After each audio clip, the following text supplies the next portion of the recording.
If you're a facilities manager at a university, you know students rely on the cafeteria for breakfast, lunch, dinner, and the occasional late-night snack. So when a dishwasher breaks down and dirty plates pile up, the mess hall can turn messy in the blink of an eye. Enter Grainger. With over 1 million industrial-grade products and fast delivery, the product you need now is never far away. So you can turn that dishwasher back into a lean, clean washing machine. Call, click Grainger.com, or just stop by. Grainger, for the ones who get it done. The Avengers radio series, a cultural phenomenon in South Africa back in the 1970s. South Africa was a country with no national television service. It wasn't until 1976 that the country would get its first taste of television broadcasts. But before that, radio was the primary medium of entertainment and information for the masses. This was the context when The Avengers, a British spy FI series, made its debut on South African radio and became a cultural phenomenon. The Avengers was a British television series that originally aired from 1961 to 1969. The show revolved around the adventures of John Steed, a suave and sophisticated secret agent, and his various female associates. The series was a unique blend of traditional spy thriller elements with science fiction and fantasy, which set it apart from other shows of its time.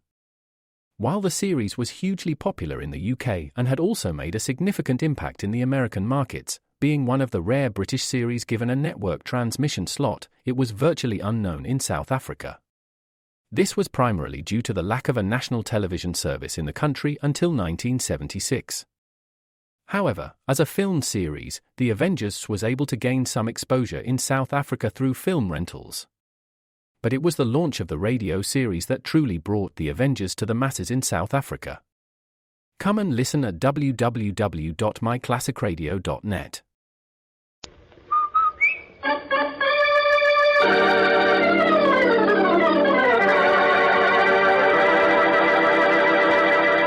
Lever Brothers, makers of Rinso, R-I-N-S-O, Soapy Rich Rinso, presents Boston Blackie, starring Chester Morris.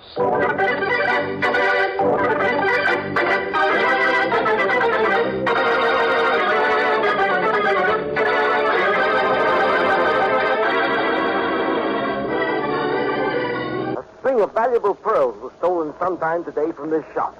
Huh? I personally took them out of the safe and put them in the showcase this morning.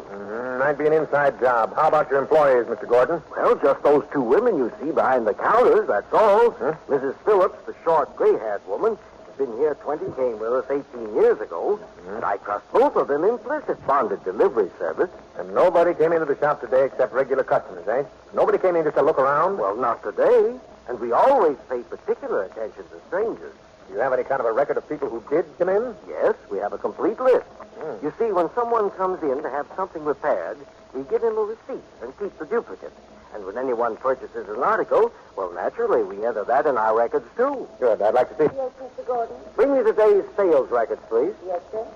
That list might give me a lead, but with my luck, I doubt it. Here's the list, Mr. Gordon. I'll take that, Mr. Phillips. Yes, sir. Let's see, Mrs. Van Dyke Smythe, George Ellis, Lady Mary Andrews. Let's see now.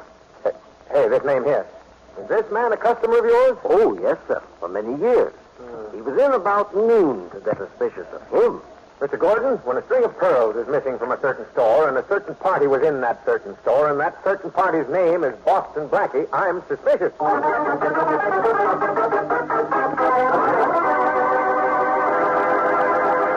In a few moments, we'll meet Boston Blackie. But right now, I'm told by the best authorities that when you ladies set out to buy a dress, you're mighty particular about the color. And so it stands to reason that once you've got exactly the right color, the one that does the most for you is the expression, I believe, you do your level best to see that it stays that color by the most careful laundering. Yes, you pick a soap you know to be reliable, like Soapy Rich Rinso, for instance. For you see, Rinso's peppy suds get out more dirt, but they're safe for washable colors. Leave them crisp and vivid even after dozens and dozens of washings. And because you don't have to do any hard scrubbing or boiling with Rinso, your clothes will stay new-looking longer. So better get Rinso before next wash day, for an easier wash day, and for a wash that's Rinso bright and Rinso white. And now to the latest adventure of Boston Blackie. Enemy to those who make him an enemy, friend to those who have no friend.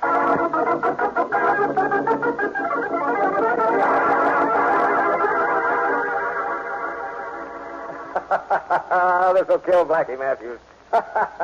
I'll have him so cold he could refrigerate a warehouse. Well, I don't know, Inspector. I don't know. Oh, you don't know. Of course you don't know. Get this set up. From Gordon's jewelry shop today when he left his watch to be repaired. You going to pick him up, Inspector? No, not now. But tomorrow. Tomorrow he's going to call for his watch, and there's going to be a tray full of very valuable stones, practically under his nose. And nobody will be watching him. Blackie will lift a trinket or two, and when he gets outside the store, we grab him. How does it sound? I don't know, Inspector. I don't know. But if it just wasn't Blackie. Oh, Matthews, you're fired.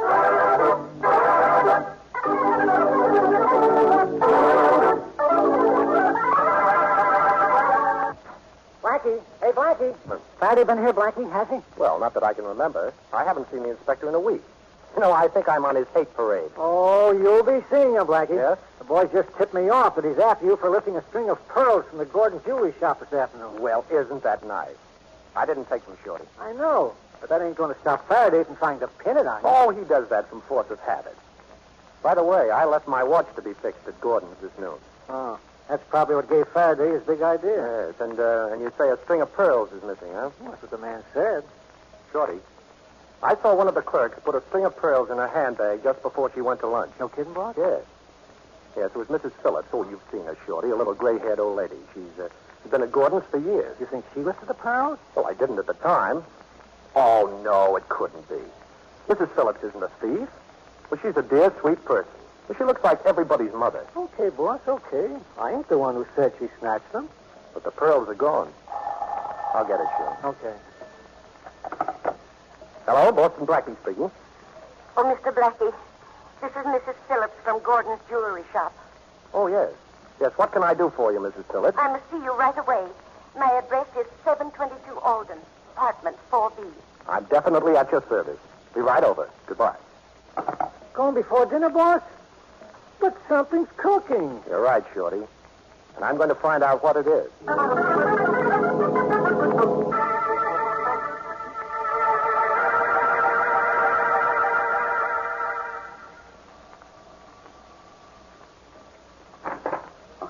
Good evening, Mr. Blackie. How do you do, Mrs. Phillips?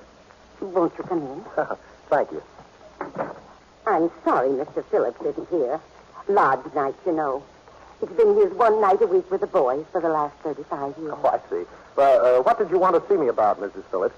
Mr. Blackie, I understand you're suspected of taking a string of pearls from the Gordon jewelry shop. I heard Inspector Faraday tell Mr. Gordon. That's right. He thinks I took them, and I think you did. Oh. You see, I saw you put those pearls in your handbag. You saw me? Uh-huh. Oh, Mr. Blackie, please. Please don't say anything to anybody about this, please. Well, I'm afraid I'll have to, Mrs. Phillips, if the police get too annoyed. I'm sorry I've implicated you. It's been on my mind all evening. That's why I phoned you. Now, look. Look, suppose you just put those pearls back in the morning, and then there won't be any trouble. Now, how's that? But I can't do that. I haven't got them. Did you sell them? You know they could be traced to you if you did. I didn't sell them. Oh, please. I can't tell you anything about them. I'm in terrible trouble. Well, why not let me help you, Mrs. Phillips? Nobody can help me. It's something that happened years ago, but I don't dare tell you about it. Don't dare, huh? No. Sounds as if somebody was blackmailing you. Does your husband know?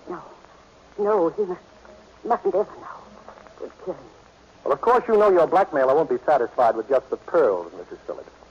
Next he'll want something else. You'll never be rid of him unless he's stopped. I'm afraid to tell you anything, Mr. Blackie.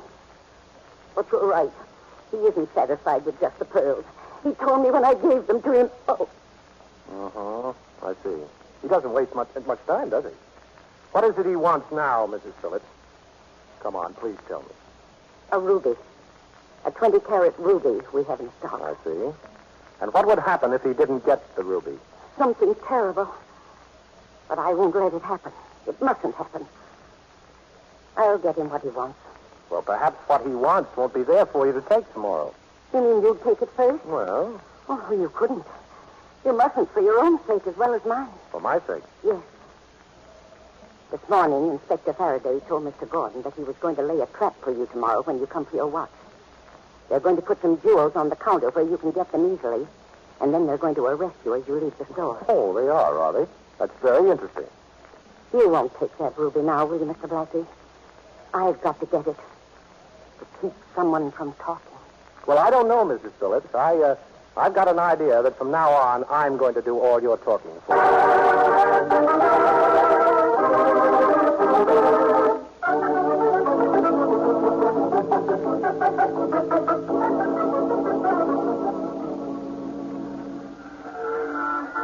Matthews, all your cops out of sight? Yes, sir.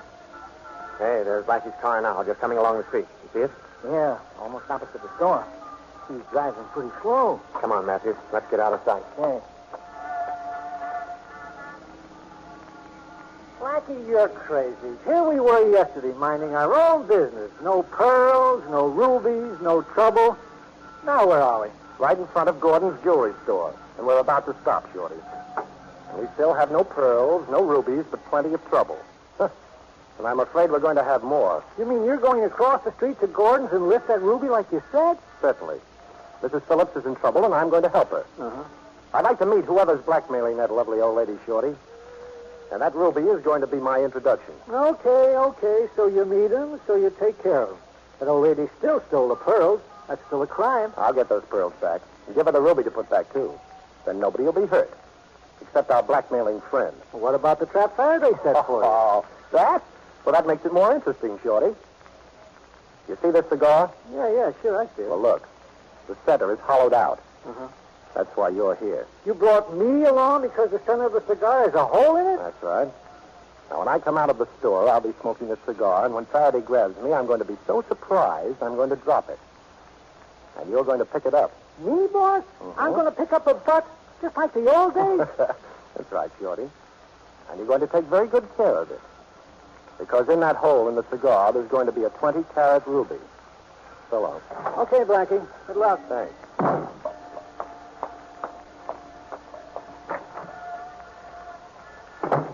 Well, good morning. Hello there, Mr. Gordon. Good morning, Mr. Blackie. Well, I'm busy right now with this young lady. Oh. Mrs. Phillips has your watch ready for you. Good morning, Mrs. Phillips. Beautiful morning, isn't it?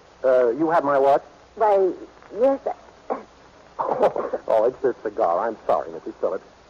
Oh, my, what lovely rubies. Here's your watch, Mr. Blackie. That will be $5. Please don't touch the ruby. $5, huh? Well, thank you very much. Here you are. Goodbye, Mrs. Phillips. Mr. Blackie, you shouldn't have... Goodbye, Mr. Gordon. I'll take another step, Blackie. Oh, Inspector Barrett. Oh. Well, you startled me. Yeah, I see. Now get back in that store and keep your hands in the air. Matthews? Yeah, Inspector. Now get the boys on all sides of Mr. Boston, Blackie. We're going back in the store and searching. Hey, the ruby's missing. No. He took the ruby. Take it easy, Mr. Gordon. Of course you took it. I told you he would, didn't I? Yes, but when will I get it back? Just as soon as we search Blackie. Which we're going to do in the back room right now, Mr. Gordon. Boys are ready, Inspector. Good. Well, it's nice of you, Inspector, to have provided a police escort back into the store. Don't mention it, Blackie. You make bad bargains. What do you mean? You've only had that ruby 30 seconds, and it's going to cost you 30 years. Now, let's get back to the other room and start this search. By the way, Inspector, don't forget to look in my pocket.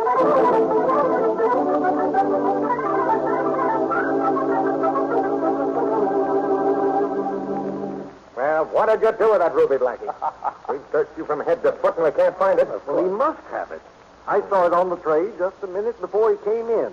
And after he left, it was gone. Yeah. And you arrested him before he could move from the door. He must still have it. Well, maybe I swallowed it. Very clever, Blackie. You're very clever.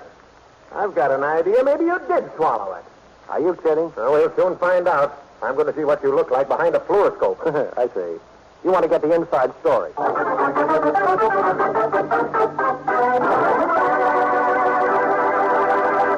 Well, it seems as though Boston Blackie's plan to steal the ruby might have suffered disaster. However, we'll see about that in a moment. Right now, maybe it's the heat, but I definitely feel a poem coming on. Here goes. There was a young housewife named May, who, if you asked her, would say... My what? A delight. Yes, it's white, Rinso white. For Rinso suds, hip, hip, hooray. Yes, many a woman cheers those rich, peppy Rinso suds. Not only because they help her to turn out such a dazzling Rinso whitewash, but because they save her so much hard work and time. And these hot August wash days, that's something. Well, I think I just give up. If I had to pick up heavy loads of clothes, put them in a steaming boiler, lift them out, scrub the life out of them... Stop. I can't bear the whole idea. It certainly is different than the Rinso way. Heavens, yes. I just plop my dirty clothes into a tub full of rich Rinso suds, let them soak a little while, give the extra dirty places a few quick finger rubs, and they're ready to rinse. You hear that, ladies? It's a mighty fine prescription for a hot weather wash day or any wash day. Better get Rinso tomorrow.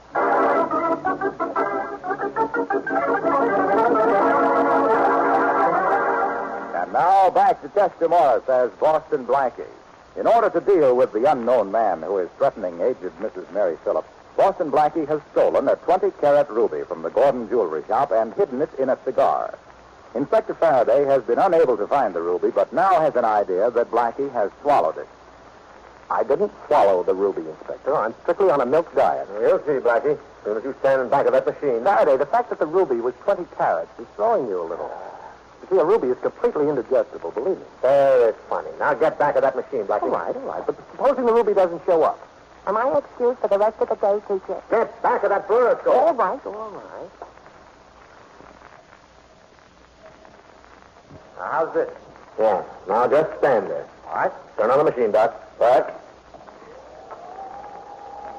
How do I look, Inspector? It's an improvement. I can't... How does this work, Doc? Any object such as a ruby will show up clearly if he has swallowed it. You see anything? Now, don't tell me you see a strange man and I'm going on a date.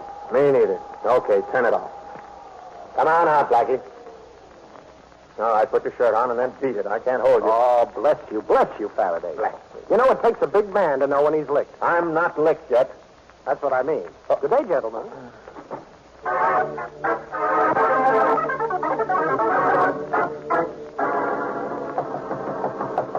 Just a minute. Did you spread the rumor that I got away with a ruby, Shorty? Yeah. I spread the story all over town just like you said, boss. Then if I'm lucky, this is the fish that swallowed the bait. Coming. So, how do you do? Boston Blackie? Yes, that's right. My name's Tom Elliott. I'd like thanks. All right if I sit down? Certainly. Make yourself at home.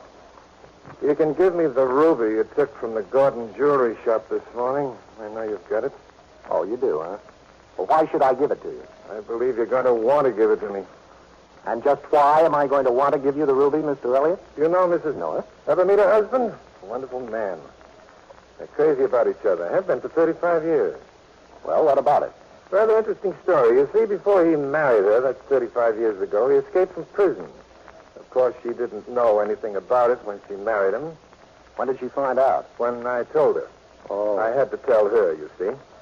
If I had come to him with this story, I'd have gotten nothing out of him. He'd have committed suicide and given himself up. I see. So you want his wife because you went to his wife because you knew you'd do anything to protect her husband. Even steal to keep him from going back to jail. Is that right? Yeah, that's right. And her long and trustworthy service in the Gordon shop completed the setup. Well, you know, that's just about the way I figured it. Only I didn't know the details. I told them to you for one reason. Yes? If you don't give me the ruby, I intend to turn John Phillips over to the police. Well, do I get it, Blackie? You get it. Good, and I don't want any interference from now on, either. Let's understand that, too. I understand. All right, here's the stone. Now get out of here before I forget that your scheme is foolproof. Goodbye, Mr. Blackie. You're a very... What's up? Tell that man that just left here. Right.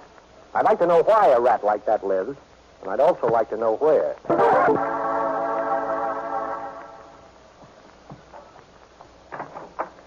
Mr. Blackie. Oh, hello, Mrs. Phillips. May I come in? Please do, Mr. Blackie. Thanks. The police didn't find the ruby? No, of course not. But your friend, Mr. Elliott, called on me. He told you? Everything. Now, look, Mrs. Phillips. I guess maybe I'm a sentimental sort of a fella, but I believe anybody who's gone straight for 35 years is entitled to a break. Oh, it sounds so wonderful to hear you say that. Why, there's a story in the papers almost every week about some governor pardoning a man who gives himself up after years of going straight. Well, providing he hadn't been convicted of a major crime. Well, you see, John had been gambling and signed it. Oh. I investigated his case. But of course, he doesn't know it. Well, he won't. Now, I think I have a plan that'll work. We have two things to do. Get back the pearls and the ruby and prevent Tom Elliott from talking. The first is easy. The second, well, we've got a slim chance. Is there anything you want me to do? Yes, definitely. In half an hour, I want you to call Inspector Faraday and tell him that you know a man who escaped from jail 35 years ago. What? Now, please trust me, Mrs. Phillips. It's the only way I know that we can stop Elliot. But I don't see how that will stop him. Well, I couldn't do that to John. But don't you see you're doing it for John? Now, first of all, you're to tell Faraday that the man who escaped from jail 35 years ago is a man named, make up any name, say Fred Mullins. Then act a little bewildered. Don't tell him who you are, and just say you know Mullins is free, but you don't know where he is. Then what do I do? Then you're to hang up. I don't understand, but if you say so, I'll do it. Oh. Thank you, Mr. Blackie. And that thank you comes from my heart. I was afraid my world had come to an end. Oh, Mrs. Phillips, this is only the beginning. Oh, come on. Let me see you smile. Yeah, that's better. Bye.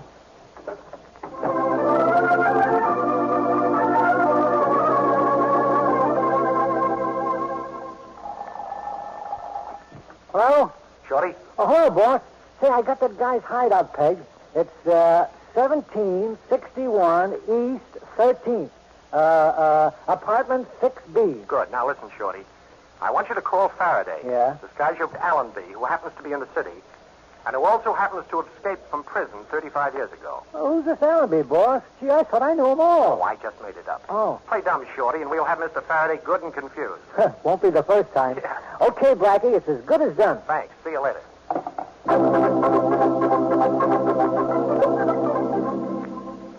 Inspector Faraday, I have some information.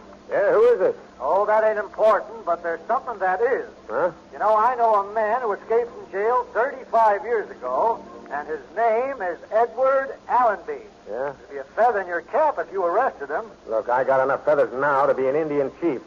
Where is this Allenby? I don't know. What jail did he bust out of? I don't know that either. What is this? April Fool's Day? Goodbye. Faraday talking. I just wanted to tell you, Inspector, that a man named Fred Mullins escaped from jail 35 years ago. Huh? You can find him if you hurry, but I don't know where you're to hurry to. Goodbye. Hey, wait a minute. What is this, an epidemic of crackpots? Hello? Hello? You hung up. Yeah, Faraday speaking. This is Blackie, Inspector. Oh. I've got a tip for you. I know a man who escaped... If you're going to tell me about somebody who was supposed to have broken out of jail 35 years ago, Blackie, I'll wring your neck. All right, Inspector, all right. Then I won't tell you. Goodbye.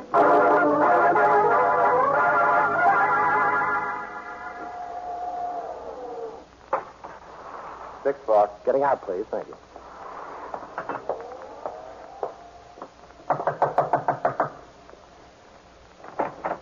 Boston Blackie. Oh, no, you don't, Elliot. No closing doors in people's faces. It isn't polite.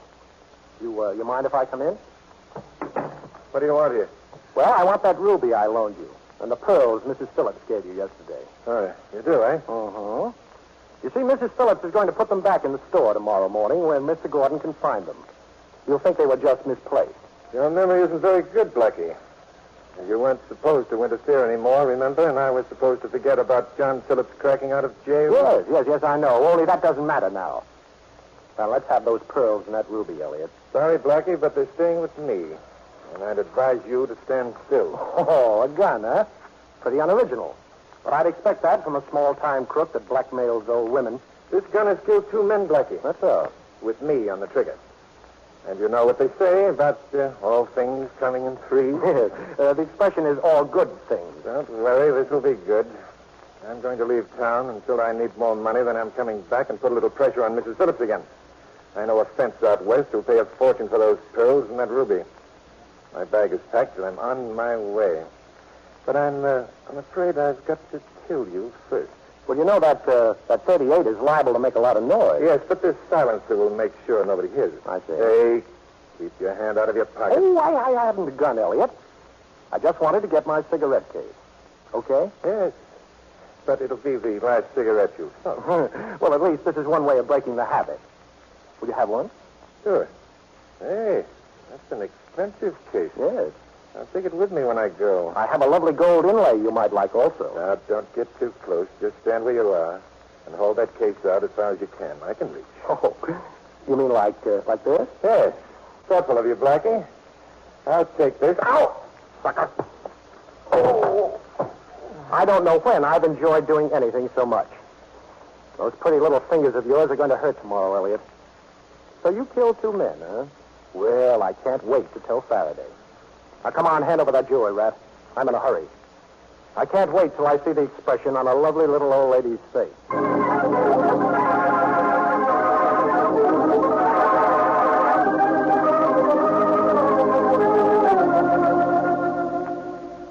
All right. Faraday, you've got me in jail, and I suppose you're sending my fingerprints out west. That's right, Elliot. Blackie finally got around to doing me a favor. You've got a little record in this city, too. You didn't tell Blackie that.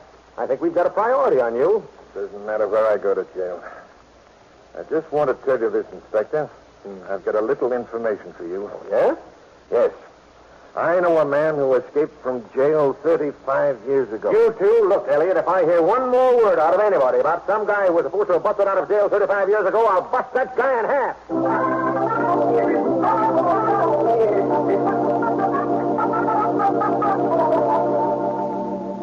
I sent for you, Blackie. On account of you've got a right to know. Oh, thanks. I sent this Elliot's fingerprints out west, and he's wanted for 2 murders, just as you said. Uh-huh. And for one right here in this city, too. No. Thanks for the tip, Blackie. How did you manage to catch up with him? Oh, a little old lady told me. Huh? Yes, so I put 2 and 2 together to coin a phrase, and I said to myself, dear old Faraday. He's been so nice to me lately. What better way of showing my appreciation than to make him a present of a murderer? Thanks, Blackie. Oh, not at all, old man. But, by the way, now that you've looked inside my heart, certainly my stomach, did you ever recover the pearls and the ruby? Oh, yeah. Didn't you hear what happened? No. Well, Gordon called to tell me that they were right in the shop all the time. No. Yeah, can you beat that? Old Mrs. Phillips, who works there, found them in another drawer. Well. And they lived happily ever after. What'd you say? Oh, nothing. I just said they lived happily ever after.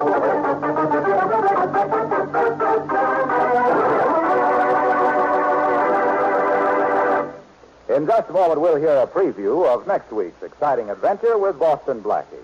Meantime, ladies, I have a real piece of advice for you about dishwashing.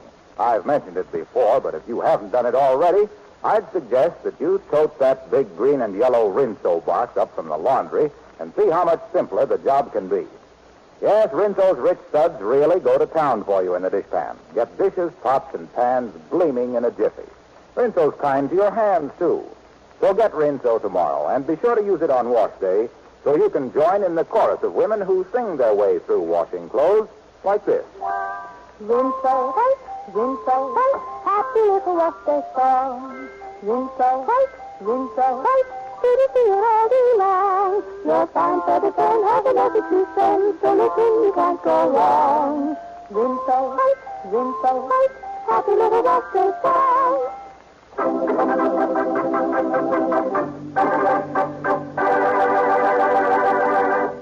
But, Inspector, how do you know Boston Blackie's dead? I told you, Matthews. All I know is some guy called me on the phone and said that after I'd come down here to Blackie's apartment, I could pick up the remains. Who called you? I don't know. He hung up on me. You think it's another one of Blackie's tricks? Well, we'll know pretty soon. If it is, I'll break every bone in his body. So here we are, 6th floor. He's in 6B here. Hey, Chief, look. There's a guy flat on his face right outside the door. Blackie, I don't believe it. Chief, thumped off right outside his own apartment. Yeah. He's a swell guy, Matthews. One of the best. Sure, he got me sore now and then, and I used to rib him, but when it came right down to cases, he was a swell guy. I'll get the guy who did this if it's the last thing I ever do. Writing my epitaph, Faraday? Huh? I hate to disappoint you, but that body isn't mine. Boston Blackie.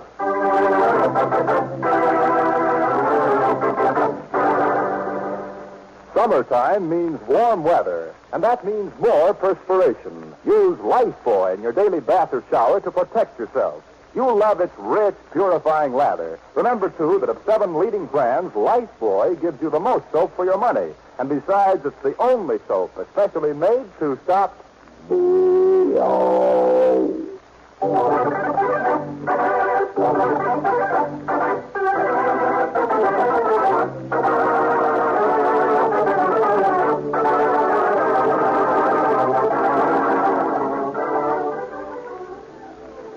Be sure to listen at this same time next week for another exciting adventure with Boston Blackie.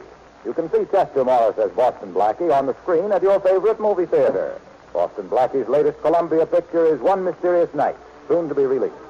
Richard Lane appears as Inspector Faraday, music by Charles Cornell. This is Harlow Wilcox saying goodnight for Boston Blackie, brought to you by the makers of Rinso, the soap that gets clothes Rinso White.